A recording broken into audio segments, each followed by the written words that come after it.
Welcome to Out of the Blue number 432.8. Today I stumbled upon Out of the Blue number 1, the original printed edition.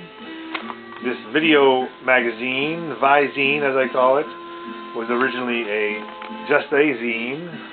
And this is the first one, which is dated October 6th, 2013.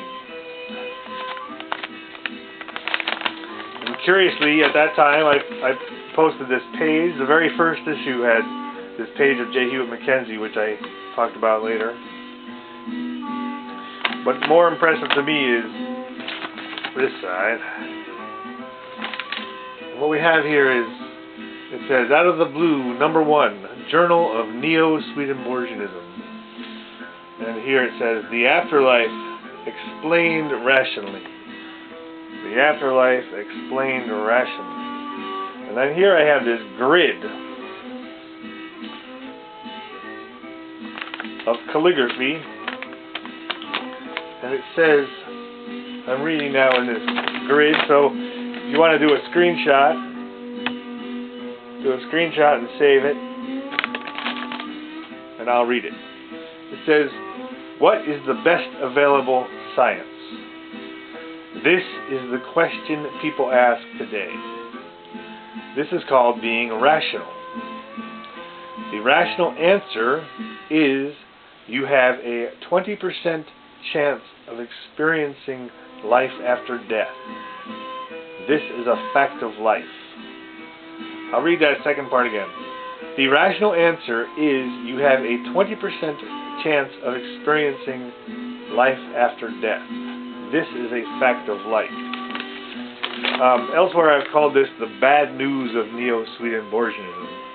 The bad news of Neo-Swedenborgianism is that if you want to look at it in a simple, analytical, rational way,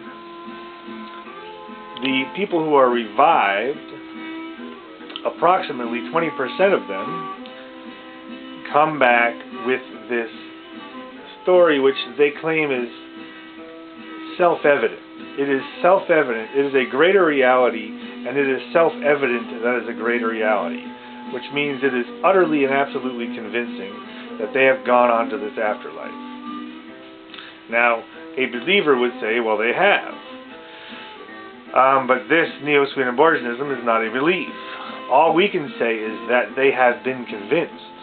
So there is something, this is the whole point, there is something within the makeup of the human mind, the human experience, that is an utterly convincing afterlife experience.